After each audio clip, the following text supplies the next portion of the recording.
हरियाणा में हो रहा है 2047 के लिए मंथन।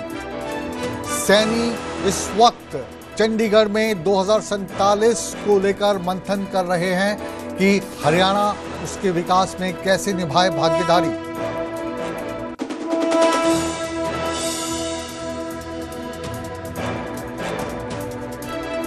क्या अब होगा कांग्रेस में अपनी डपली अपना राग बंद?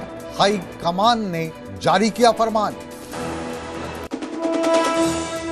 अर्जुन चौटाला और प्रशासन के बीच तू मैं क्या सरकार लेगी कोई एक्शन? विनेश हुई मुकाबले से बाहर, फोगाट खाप विनेश के समर्थन में उतरी।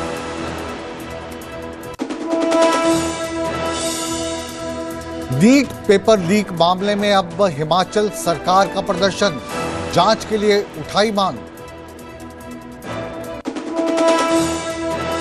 पूर्व कांग्रेस अध्यक्ष प्रतिभा सिंह की गाड़ी का कटा चालान, लोग क्यों हुए हैरान?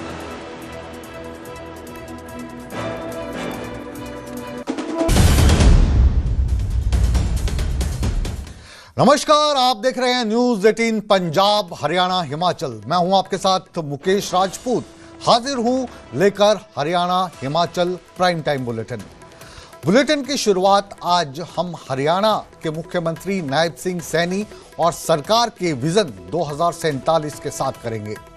चंडीगढ़ में इस वक्त मुख्यमंत्री नायब सिंह सैनी अपने कैबिनेट के साथ विजन 2047 को लेकर मंथन कर रहे हैं। इस मंथन में सहकारिता विभाग और खाद्य आपूर्ति विभाग के अधिकारियों के साथ आने वाले 5 सालों में हरियाणा का क्या रोड मैप होगा, इस पर लगातार चर्चा हो रही है। मुख्यमंत्री की अध्यक्षता में चल रही इस बैठक को खास इसलिए माना जा रहा है क्योंकि हरियाणा में कल ही नई औद्योगिक नीति लॉन्च की गई है और इस औद्योगिक नीति के लॉन्च पर ही लगभग 1 लाख करोड़ रुपए के MOU साइन किए गए हैं।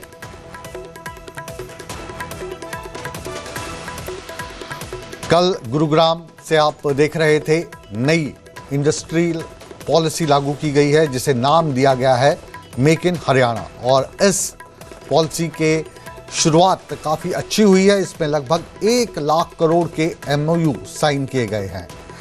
इस खबर पर हमारे साथ अंकित दुदानी जुड़े हैं और उनसे जानते हैं।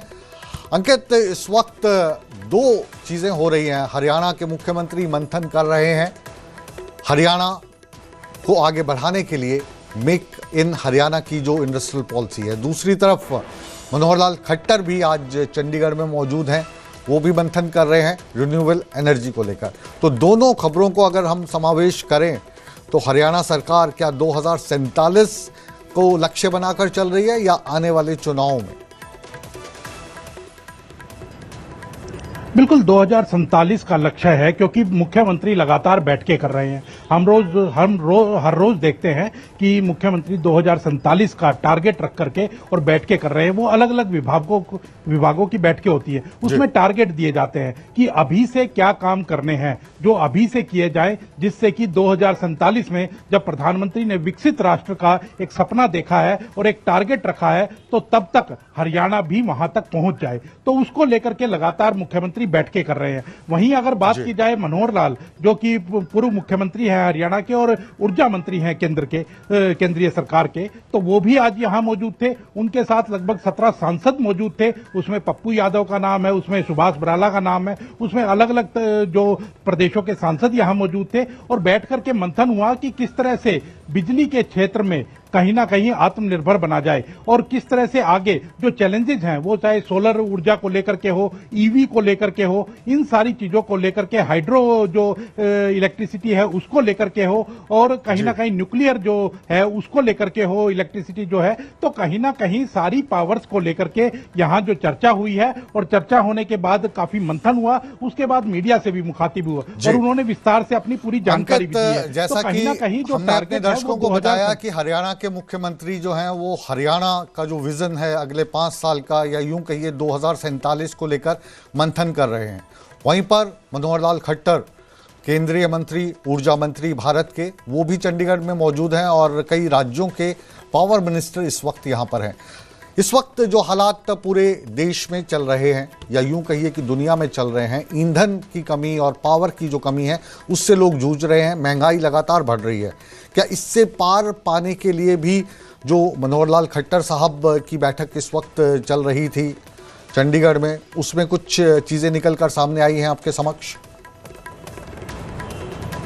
बिल्कुल, इसमें जरूर, क्योंकि जिस तरह से विश्व में एक टेंशन है और उस टेंशन का प्रभाव सीधा सीधा भारत पे कहें या पूरे विश्व पे कहें पड़ रहा है। उन्होंने कहा कि प्रधानमंत्री जी ने एक अपील की है ईंधन बचाने की, तो उसके लिए ईवी को प्रमोट हम कर रहे हैं, लगातार नए प्रोजेक्ट ला रहे हैं। वहीं सोलर ऊर्जा की जहां तक बात है तो सोलर ऊर्जा क्योंकि दिन दिन के डे टाइम में ही मिल सकती है, वहीं हाइड्रो जो इलेक्ट्रिसिटी है वो पानी से मिल सकती है। तो कहीं ना कहीं जो ये सारी अलग अलग तरह की जो बिजली की जो एक चुनौतियां हैं, क्योंकि अभी गर्मी के अंदर भी बिजली की चुनौती है कि बिजली कैसे हर आम आदमी को मिले और पूरी मिले, तो उसके लिए भी एक चुनौती है। तो अलग अलग टारगेट रखे गए हैं और उसके लिए अलग अलग प्रदेशों में जाकर भी खुद केंद्रीय मंत्री मनोहर लाल बैठकें कर रहे हैं। उसके तहत पश्चिम बंगाल में वो बैठक करके आए हैं, त्रिपुरा में वो बैठक करके आए हैं, अब कल हरियाणा की जो बिजली विभाग है उसके साथ बैठक की थी। तो अलग अलग जो चैलेंजेस हैं वहां चैलेंजेस का भी पता कर रहे हैं और उसके साथ साथ उसका क्या सॉल्यूशन हो वो सॉल्यूशन भी अधिकारियों के माध्यम से, वहां के मंत्री के माध्यम से देते हुए नजर आ रहे हैं। जी, एक सवाल मेरा कि कल जो मेक इन हरियाणा लॉन्च की गई नई पॉलिसी, इसमें जो खबर आई है 1 लाख करोड़ के करीब एमओयू साइन किए गए हैं। तो ये अगर एमओयू वास्तव में जब ज़मीन पर आएंगे तो क्या 2047 का जो लक्ष्य लेकर मोदी सरकार चल रही है या यहाँ पर नायब सिंह सैनी सरकार चल रही है, तो कितना उसका लाभ देश में और प्रदेश में देखने को मिल सकता है?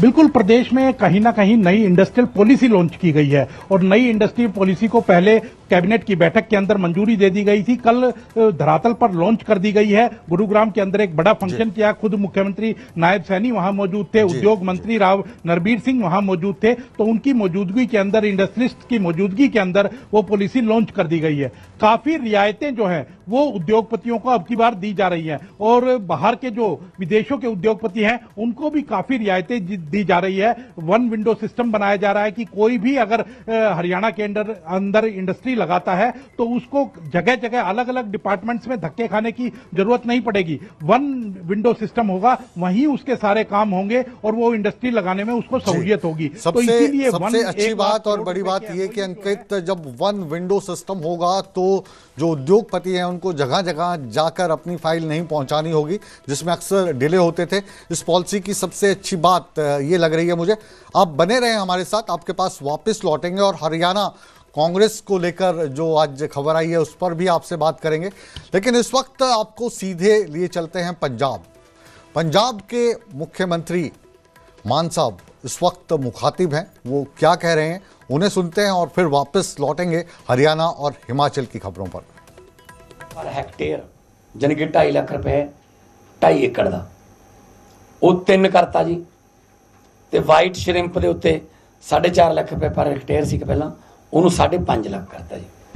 और ये नाल की है कि पहला जो लोन नहीं मिलता सी तो गलत मलत कागज भर के या कोई बैंक के मैनेजर के थ्रू कोई कमीशन या करप्शन दे के कोई ना कोई तरीका लभ लिया जाता सी। असीं वो सारे गलत कागज भरन वालियां जिहड़ियां लोड़ां ने वो वैसे ही असीं खत्म करतीआं। ते इहदे नाल जिहड़ी उन वध इंट्रस्ट ते बहुत ज़्यादा इंट्रस्ट ते लैना पैंदा सी, मजबूरी च करजा, वो तो भी बचाव होऊगा। ते पुरानी नीति जिहड़ी है 26 साल बाद उन्होंने बदलण लग्गिआं सी, 2000 सन दे विच बनी सी। तो चैकां ते पासबुक वाली दुनिया जिहड़ी है वो हुण खत्म हो गई। हुण तां QR कोड भी वरत के उत्थे वो पेमेंट कर सकते हैं या अपना स्टेटमेंट कढा सकते हैं। तो नाल बागवानी वास्ते सारियां सब्जियां वास्ते पहला 33,000 की कोई लिमिट सी, हुण असीं उन्हां नूं अलग-अलग मैं तुहाडे सामने दसदा अलग-अलग करता। ते नाल पशु पालकां वास्ते विदेशी नस्ल की गां ਲਈ KCC ਦੀ सीमा जिहड़ी है 70,000 तो वधा के 87,591 की है। मच्छी पालन की 2.5 लाख तो वधा के 3 की है हेक्टेयर की। तो वाइट झींगा जिहड़ा ਉਹਦੇ 4.5 ਲੱਖ ਤੋਂ ਵਧਾ ਕੇ 5.5 ਲੱਖ ਕੀਤਾ। ਤੇ ਬੈਂਕਾਂ ਦੀ ਵਿੱਤੀ ਹਾਲਤ ਵੀ ਸੁਧਾਰਾਂਗੇ। ਮੈਂ ਕਿਸਾਨਾਂ ਨੂੰ ਬੇਨਤੀ ਕਰਨਾ ਚਾਹੂੰਗਾ ਕਿ ਉਹ ਜ਼ਿਆਦਾ ਤੋਂ ਜ਼ਿਆਦਾ ਕੋਆਪਰੇਟਿਵ ਬੈਂਕ ਦੇ ਵਿੱਚ ਆਪਣੇ ਖਾਤੇ ਖੁਲਵਾਉਣ, ਕਿਉਂਕਿ ਪੰਜਾਬ ਦੇ ਵਿੱਚ ਸਭ ਤੋਂ ਘੱਟ ਇੰਟਰਸਟ ਰੇਟ ਸਿਰਫ 7% ਤੇ ਕੋਆਪਰੇਟਿਵ ਬੈਂਕ ਜਿਹੜੀ ਹੈ ਉਹ ਲੋਨ ਦਿੰਦੀ ਹੈ। ਬਾਕੀ ਜਿਹੜੀਆਂ ਬੈਂਕਾਂ ਨੇ ਉਹ ਇਨਡਾਇਰੈਕਟਲੀ ਵੀ ਕਰਾ ਕੇ ਸਕੀਮਾਂ ਕੋਈ ਹੋਰ ਦਿੰਦੇ ਨੇ, ਪਰ ਟਰਮਸ ਐਂਡ ਕੰਡੀਸ਼ਨਸ ਦੇ ਵਿੱਚ ਉਹ ਪਾ ਕੇ 11 12 ਤੱਕ 13% ਤੱਕ ਵੀ ਚਲਾ ਜਾਂਦਾ। ਸੋ ਜੇ ਕਿਸਾਨ ਦਾ ਖਾਤਾ ਕੋਆਪਰੇਟਿਵ ਬੈਂਕ 'ਚ ਹੋਊਗਾ ਤਾਂ 7% ਤੇ ਉਹਨੂੰ ਸਸਤੇ ਦਰਾਂ ਤੇ ਲੋਨ ਜਿਹੜਾ ਉਹ ਮਿਲੂਗਾ। ਤੇ ਨਾਲ ਕੋਈ ਇਹਦੇ ਨਾਲ ਕਰਪਸ਼ਨ ਦੀ ਜਿਹੜੀ ਲਿਮਟ ਹੈ ਜਿਹੜੀ ਹੈ ਉਹ ਕਰਪਸ਼ਨ ਦੀ ਜਿਹੜੀ ਖੁੱਲ੍ਹ ਹੋ ਗਈ ਸੀ ਪਹਿਲਾਂ ਉਹ ਵੀ ਬੰਦ ਹੋਊਗੀ। ਸੋ ਪਹਿਲੀ ਵਾਰ ਜਿਹੜਾ ਮੂੰਗਫਲੀ ਫੁੱਲ ਜਿਹੜੇ ਨੇ ਬਾਗਬਾਨੀ 'ਚ ਮੱਕੀ, ਤੇਲ ਦੇ ਬੀਜ, ਹਰਾ ਚਾਰਾ, ਦਾਲਾਂ, ਇਹ ਸਾਰੀਆਂ ਪਹਿਲੀ ਵਾਰ ਐਡ ਕੀਤੀਆਂ ਨੇ ਤਾਂ ਕਿ ਕੋਆਪਰੇਟਿਵ ਜਿਹੜੇ ਕਈ ਵਾਰੀ ਡਿਫਾਲਟਰ ਹੋ ਜਾਂਦੇ ਸੀ, ਕਿਸਾਨ ਨਹੀਂ ਮੋੜ ਪਾਉਂਦੇ ਸੀ ਕਰਜ਼ਾ, ਤਾਂ ਫਿਰ ਉਹਨਾਂ ਨੂੰ ਸੁਸਾਇਟੀਆਂ 'ਚੋਂ ਰੇਹ ਤੇਲ ਦੀ ਜਿਹੜੀ ਹੈ ਉਹ ਮਿਲਣੀ ਬੰਦ ਹੋ ਜਾਂਦੀ ਸੀ। ਉਹਦੇ 'ਚ ਵੀ ਰਿਲੈਕਸੇਸ਼ਨ ਦਿੱਤੀ ਗਈ ਹੈ। ਤੇ ਥੋੜ੍ਹਾ ਜਿਹਾ ਇਹਦੇ ਨਾਲ ਕੋਆਪਰੇਟਿਵ ਬੈਂਕਾਂ 'ਤੇ ਵਿੱਤੀ ਬੋਝ ਤਾਂ ਪਊਗਾ, ਪਰ ਇੰਨਾ ਵੀ ਨਹੀਂ ਪਊਗਾ ਕਿ ਉਹ ਕਿਸਾਨਾਂ ਨੂੰ ਇਹ ਸਹੂਲਤਾਂ ਨਾ ਦੇ ਸਕਣ। ਸੋ ਇਸ ਕਰਕੇ ਕਿਸਾਨਾਂ ਦੀ ਜਿਹੜੀ ਫਸਲ ਉਗਾਉਣ ਦੀ ਸ਼ਕਤੀ ਜਾਂ ਉਹਨੂੰ ਵਧੀਆ ਤਰੀਕੇ ਨਾਲ ਮਾਰਕੀਟਿੰਗ ਕਰਨ ਦੀ ਜਿਹੜੀ ਹੈ ਪਹਿਲ ਉਹਨੂੰ ਦਿੱਤੀ ਜਾਊਗੀ ਤਾਂ ਕਿ ਕ੍ਰੌਪ ਡਾਈਵਰਸੀਫਿਕੇਸ਼ਨ, ਝੋਨੇ ਤੇ ਕਣਕ ਦੇ ਚੱਕਰ 'ਚੋਂ ਨਿਕਲੀਏ। ਤਾਂ ਕੋਆਪਰੇਟਿਵ ਵਿਭਾਗ ਵੱਲੋਂ ਬਹੁਤ ਦੇਰ ਤੋਂ ਲੰਮੀ ਚੱਲੀ ਆ ਰਹੀ ਹੈ ਜਿਹੜੀ ਮੰਗ ਹੈ ਉਹ ਜਿਹੜੀ ਹੈ ਪੂਰੀ ਹੋਣ ਲੱਗੀ ਹੈ। ਇੱਕ ਮੇਰੇ ਕੋਲ ਅੰਕੜਾ ਅੱਜ ਹੋਰ ਆਇਆ ਜਿਹਦੇ ਵਿੱਚ ਪੰਜਾਬ ਦੇ ਵਿੱਚ ਇਹ ਪੰਜਾਬ ਐਗਰੀਕਲਚਰ ਯੂਨੀਵਰਸਿਟੀ ਨੇ ਇੱਕ ਸਟੱਡੀ ਕੀਤੀ ਹੈ ਰਾਸ਼ਟਰੀ ਕ੍ਰਾਈਮ ਰਿਕਾਰਡ ਬਿਊਰੋ ਦੇ ਨਾਲ ਮਿਲ ਕੇ। ਉਹਦੇ 'ਚ ਇਹ ਹੈ ਕਿ 2017 ਦੇ ਵਿੱਚ ਕਿਸਾਨ ਖੁਦਕੁਸ਼ੀਆਂ ਦੀ ਗਿਣਤੀ 243 ਸੀ, 2022 'ਚ 157 ਰਹਿ ਗਈ, 2023 'ਚ 141, 2024 'ਚ 84, 25 ਤੇ 26 ਦਾ ਡਾਟਾ ਜਿਹੜਾ ਉਹ ਹੁਣ ਅਵੇਲੇਬਲ ਆਉਣ ਵਾਲੇ ਦਿਨਾਂ 'ਚ ਹੋ ਜਾਊਗਾ। ਸੋ ਕਿਸਾਨਾਂ ਦੀਆਂ ਖੁਦਕੁਸ਼ੀਆਂ ਵਾਲਾ ਜਿਹੜਾ ਇੱਕ ਵਾਰੀ ਚੱਲ ਪਿਆ ਸੀਗਾ ਬਹੁਤ ਦੁਖਦਾਇਕ ਪ੍ਰਚਲਨ, ਉਹ ਬੰਦ ਹੋਣ ਲੱਗਿਆ ਕਿਉਂਕਿ ਕਿਸਾਨਾਂ ਨੂੰ ਨਹਿਰੀ ਪਾਣੀ ਮਿਲ ਰਿਹਾ, ਬਿਜਲੀ ਮਿਲ ਰਹੀ ਹੈ ਟਾਈਮ 'ਤੇ, ਫਸਲਾਂ ਚੱਕੀਆਂ ਜਾ ਰਹੀਆਂ ਟਾਈਮ 'ਤੇ, ਅਤੇ ਨਵੀਆਂ ਫਸਲਾਂ ਵਾਸਤੇ ਉਤਸ਼ਾਹਿਤ ਕੀਤਾ ਜਾ ਰਿਹਾ ਤਾਂ ਕਿ ਉਹਨੂੰ ਜਿਹੜਾ ਉਹ ਲੋੜ ਨਾ ਪਵੇ कि ਇਹੋ ਜਿਹਾ ਕਦਮ ਚੱਕਣ ਦੀ ਕੋਈ ਜੀਵਨ लीला अपनी खत्म करे। तो पंजाब के मुख्यमंत्री भगवंत मान को आप इस वक्त सुन रहे थे और जन भलाई के लिए, किसानों के लिए अलग अलग योजनाएं ताकि किसानों को लाभ पहुंचे वो आज ऐलान कर रहे थे। कुछ समय के बाद पंजाब में चुनाव हैं और इन्हीं चुनावों को लेकर राजनीति गर्म है। अब बात हम कांग्रेस की करते हैं। कांग्रेस इस वक्त हरियाणा में विपक्ष में है, पंजाब में विपक्ष में है, हिमाचल प्रदेश में कांग्रेस सत्ता में है। उसकी बात हम क्यों कर रहे हैं ये भी हम आपको आगे बताएंगे। लेकिन अभी जो कांग्रेस है उसकी हाईकमान ने एक फरमान जारी किया है। उन्होंने कहा है कि अपनी डपली अपना राग वाला सिस्टम जो है अब नहीं चलेगा। अपनी डपली अपना राग ये कहावत हम क्यों कह रहे हैं, क्योंकि अक्सर आपने देखा है कि कांग्रेस के बड़े नेता कभी अपने आप कोई प्रेस कॉन्फ्रेंस कर देते हैं, कहीं पर वो यात्रा निकालने लगते हैं, कहीं पर वो धरना देने लगते हैं और उसमें जो उन्हीं की पार्टी के जो दूसरे नेता हैं वो उनका साथ नहीं देते हैं। तो इससे क्या होता है, कांग्रेस की जगहसाई होती है और कांग्रेस में जो फूट की बात है उस पर लगातार मीडिया सवाल उठाता है।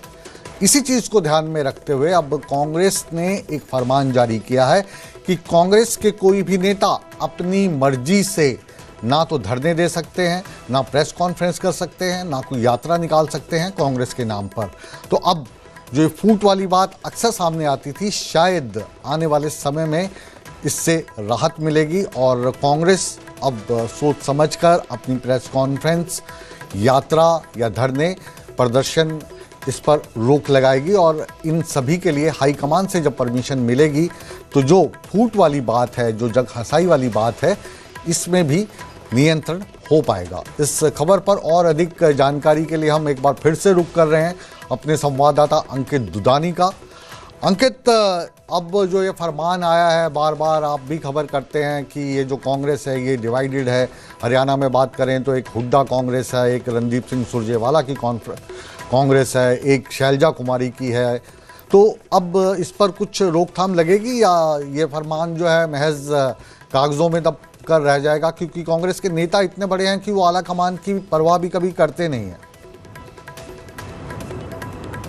बिल्कुल इसमें कोई दो राय नहीं है, क्योंकि एक फरमान जरूर आया है और इस फरमान का जमीनी स्तर पर कितना असर होगा ये तो आने वाला समय बताएगा। लेकिन कहीं ना कहीं जरूर ये इस फरमान को जारी करने की वजह यही रही है कि सभी नेता अपने आप में सक्षम हैं और वो अपने हिसाब से कार्यक्रम बना लेते हैं। वो कहते तो ये हैं कि हम पार्टी को मजबूत कर रहे हैं, कोई भी नेता, लेकिन जिसके इलाके में प्रोग्राम होता है उसका अपोजिट जो नेता होता है, उसके समर्थक हो या वो नेता हो, वो उस प्रोग्राम में नहीं जाते हैं। और इसका एक सीधा सीधा जो निकल करके सामने आ रहा है कि जो अभी ब्रजेंद्र सिंह की यात्रा हुई, पैदल यात्रा हुई, हालांकि उसको सब नकारते रहे कि वो आधिकारिक यात्रा नहीं है, कांग्रेस की आधिकारिक यात्रा नहीं है, उसमें कुछ नेता शामिल होते थे, कुछ नहीं होते थे, लेकिन आखिरी दिन जब राहुल गांधी शामिल हुए तब ये ऐलान हुआ कि ये कांग्रेस की आधिकारिक यात्रा है, जबकि वो अक्टूबर में शुरू हुई थी। और अक्टूबर में यात्रा में भी जो आधिकारिक यात्रा की जो आप बात कर रहे हैं अंकित,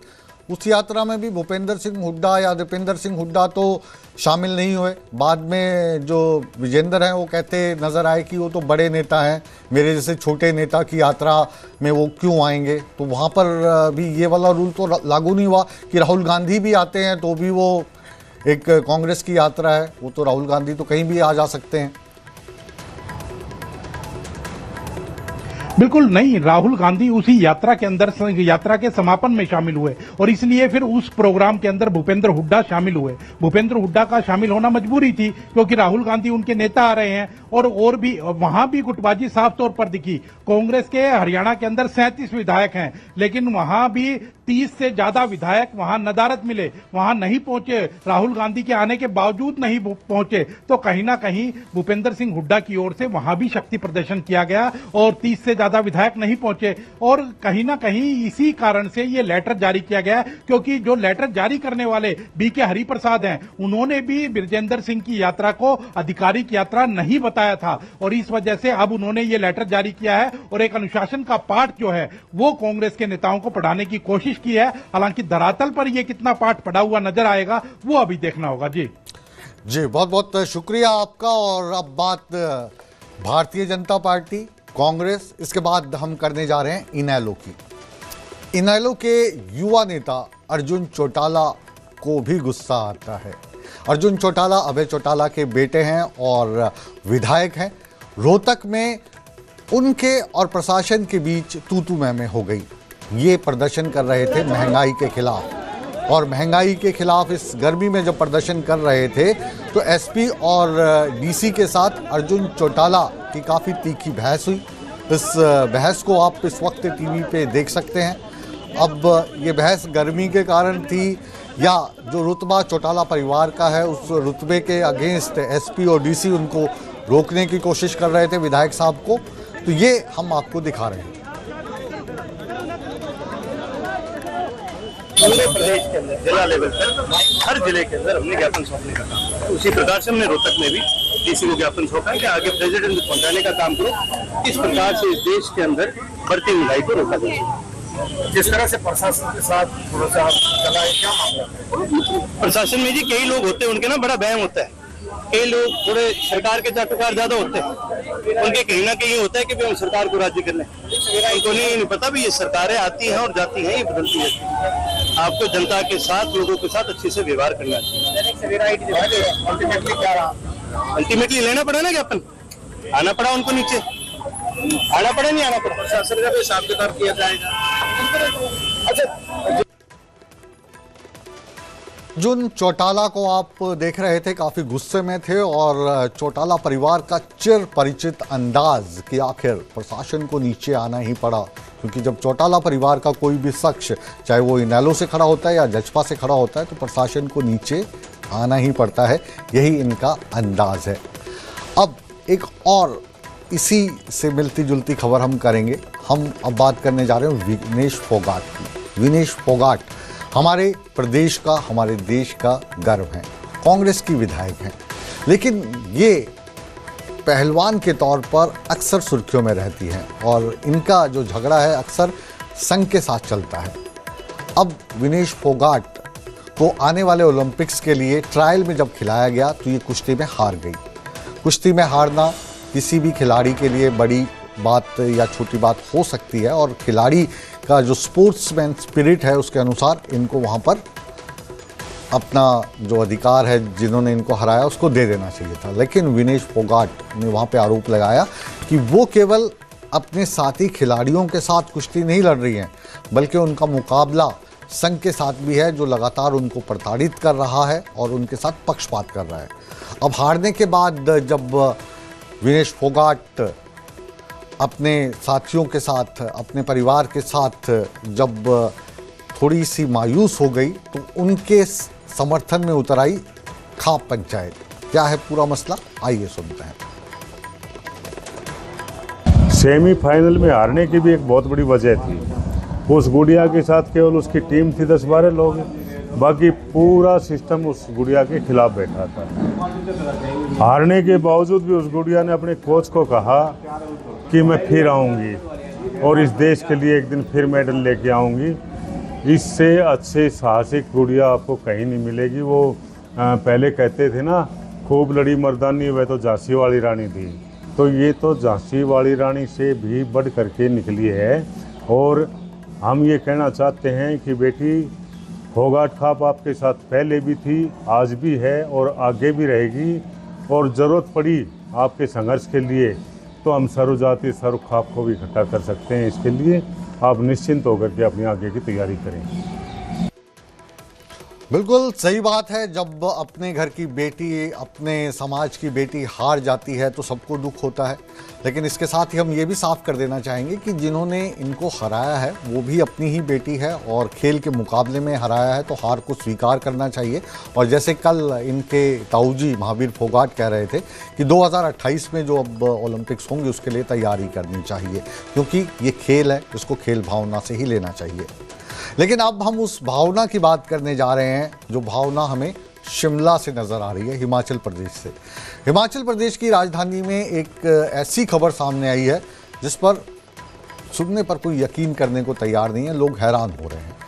हिमाचल प्रदेश में इस वक्त कांग्रेस की सरकार है और हिमाचल प्रदेश में जो ट्रैफिक पुलिस वाले हैं उन्होंने कांग्रेस की पूर्व अध्यक्ष वीरभद्र सिंह की पत्नी, वहां के मंत्री विक्रमादित्य की मां प्रतिभा सिंह का चालान काट दिया। अब ये जो चालान है ये तो महज 1500 रुपये का है, लेकिन राजनीतिक गलियारों में इसकी चर्चा बहुत है कि प्रतिभा सिंह का चालान कट गया। तो कुछ लोग उनके पक्ष में आ गए और कुछ लोग कह रहे हैं कि ये तो होना ही चाहिए क्योंकि सभी को समान अधिकार हैं। हुआ यूं कि शिमला के बारे में आप जानते हैं कि शिमला का एक पोर्शन ऐसा है जहां पर गाड़ी अलाउड नहीं है और कुछ जगह ऐसी हैं जहां पर गाड़ी अलाउड है लेकिन परमिट के साथ। तो विक्रमादित्य जी की मम्मी और पूर्व सीएम वीरभद्र सिंह जी की पत्नी और विक्रमादित्य की मम्मी जब इस सड़क पे जा रही थी तो उनके पास परमिट तो था लेकिन वो समाप्त हो चुका था और वकील वहाँ पे प्रदर्शन कर रहे थे क्योंकि इस सील रोड के लिए परमिट के लिए जो चालान ना हो इसके लिए 15,000 रुपये का परमिट बनता है, जिसका वो विरोध कर रहे थे। लेकिन प्रतिभा सिंह की गाड़ी फराटे से जा रही थी तो पुलिस वालों ने वकील के दबाव में आकर इनका चालान काटा। कुछ और लोग भी हैं जिनका चालान काटा। आइए पहले ये दृश्य देखते हैं, उसके बाद पूरी खबर को जानने के लिए रणबीर के पास भी चलेंगे जो इस वक्त हमारे साथ शिमला से लाइव जुड़ेंगे। बढ़ाने से कोई नहीं। हम ये कह रहे हैं कि आप हमारा आना जाना इसको जैसा चल रहा था अभी तक इसको वैसे ही चलने दो। आपने बाकी क्या डिसीजन है आपके, हमें एडवोकेट को उससे कोई मतलब नहीं। तो जो हमारे साथ जो अंडरस्टैंडिंग थी छोटे शिमला से हाईकोर्ट और हाईकोर्ट से चक्कर, जो अंडरस्टैंडिंग थी उस अंडरस्टैंडिंग को डिस्टर्ब मत करो। तो न्याय प्रक्रिया में इसका नेगेटिव इम्पैक्ट हो रहा है। हमारी इतनी सी रिक्वेस्ट है। ट्रैफिक पूरी तरह से सर बंद कर दिया है। तो सर हम बहुत ज़्यादा सफ़र कर रहे हैं सर। अब हम अपने बच्चे को स्कूल से कैसे पिक करें? कोई मेडिकल प्रॉब्लम हो सकती है, कुछ हो सकता है, कोई और इमरजेंसी हो सकती है, हम क्या करें सर? प्लीज़ कुछ करिए। और हो सकता है इनके कोई वैलिड रीज़न हो, ये इसीलिए ये रोड पे आया। मैं इनको एग्री करती हूँ सर, सबके अपने रीजंस होते हैं, पर हमारे रीजंस को भी समझो ना। हम कोई, मैं यहाँ पे आ रही हूँ, लड़ रही हूँ, कोई मैं वो नहीं हूँ। मेरी तरह बहुत लोग हैं ऐसे, मेरी तरह और भी बहुत लोग हैं जो बसेस में सफ़र कर रहे हैं, वो आवाज़ नहीं उठा रहे। सॉरी बट मेरा बच्चा बीमार रहता है, मैं अपने बच्चे को स्कूल में ऐसे नहीं छोड़ सकती। वो जस्ट 4.5 साल का है, तो मुझे ओल्ड बस स्टैंड तक पहुँचा दीजिए। इनका प्रोटेस्ट है, हो सकता है सही प्रोटेस्ट है, हाँ करवा दीजिए। तो आइए अब सीधा रुख करते हैं रणबीर का, जो इस वक्त शिमला से मौजूद हैं, और इस खबर को तफसील से समझने की कोशिश करते हैं। रणबीर, ये माजरा क्या है कि जब प्रतिभा सिंह जैसी बड़ी नेत्री का चालान हो जाए, उनके बेटे कैबिनेट मिनिस्टर हैं, पति मुख्यमंत्री रहे हैं 6 बार, और खुद ये प्रदेश की कांग्रेस की अध्यक्ष रही हैं। सुखविंदर सिंह सुक्खू की सरकार है, कांग्रेस की सरकार है। भाजपा की होती तो चलो फिर भी हम कह देते कि भाजपा जो है इस वक्त पॉलिटिकल बदला इनसे ले रही है, तो अपनी ही सरकार बदला लेगी क्या प्रतिभा सिंह से? जी हाँ, देखिए आप जानते हैं शिमला को अच्छे से, और अगर कानूनन इस खबर को देखें, जो चालान कटा है तो कानूनन बिल्कुल सही आप ये कह सकते हैं। चालान जो कटा है वो कानून के मुताबिक सही है, क्योंकि जो ये गाड़ी है वो अभी लोक निर्माण मंत्री विक्रमादित्य सिंह के नाम पर है, और इस गाड़ी में जो है सील्ड रोड और जो रिस्ट्रिक्टेड रोड है उसका पास नहीं था। इसी के आधार पर जो है चालान कटा है, बहस बसाई वहाँ पर हुई है। दरअसल ये पूरा मसला इस वजह से उठा है कि जब से यहाँ सील्ड और रिस्ट्रिक्टेड रोड के लिए जो पास बनते हैं होम डिपार्टमेंट से, उसकी जब फीस बढ़ाई गई, उसके बाद जो वकीलों के लिए पहले एक व्यवस्था थी कि उन्होंने हाई कोर्ट आना है, वो इस रूट का इस्तेमाल करते हैं, तो उनका चालान नहीं काटा जाता था, लेकिन अब जो है काटा जाने लगा है, जिसको लेकर वकील जो है खासे नाराज थे। और आपने देखा कि किस तरह की परेशानी हुई, हंगामा किस तरह से हुआ। बड़ी बात इसमें ये भी है कि जो वकील हैं वो एक ट्रैफिक मजिस्ट्रेट की तरह नजर आए, ट्रैफिक कर्मी की तरह नजर आए कि हर गाड़ी को रोका गया। वो वहां पर खड़े होकर जो है उन्होंने जो है पुलिस से चालान करवाए। हालांकि इसमें गलती ट्रैफिक पुलिस की भी है, और जाहिर सी बात है कि उन्होंने कहा कि ये तो वकील खड़े हो गए। कुछ मामले में बीच का रास्ता निकाला है, सुना कि वकीलों के लिए अब आने वाले समय में जो परमिट है उसकी राशि 15,000 से घटाकर कम की जाएगी। तो मामला सुलझ गया है या अभी भी वही हाल है?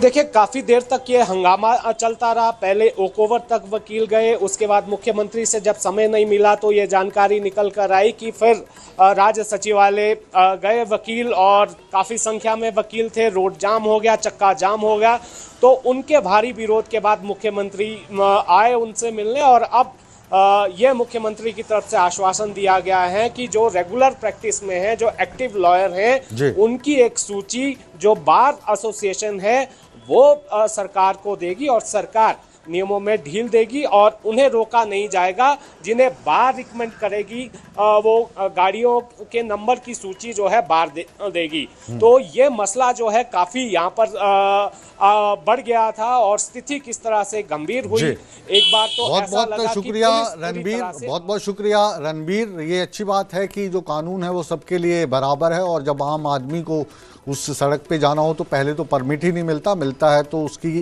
कीमत काफ़ी ज़्यादा चुकानी पड़ती है। गाड़ी चाहे कैबिनेट मंत्री विक्रमादित्य के नाम पे हो और चाहे वहाँ पर कांग्रेस की पूर्व अध्यक्ष बैठी हो, तो चालान कट गया। इस बात की चर्चा है, तो ये भी चर्चा है कि कानून सबके लिए बराबर है, और जो भी रियायत इनको मिलती है तो वही जो लोग वहाँ पे काम करने के लिए जाते हैं तो उनके लिए भी थोड़ी ढिलाई बरती जानी चाहिए। बहरहाल इस बुलेटिन को अब हम यहीं पर विराम देते हैं, लेकिन आप कहीं मत जाइए, बने रहिए हमारे साथ, क्योंकि न्यूज़ 18 पंजाब हरियाणा हिमाचल पर खबरों का सिलसिला बदस्तूर जारी है। बने रहे हमारे साथ।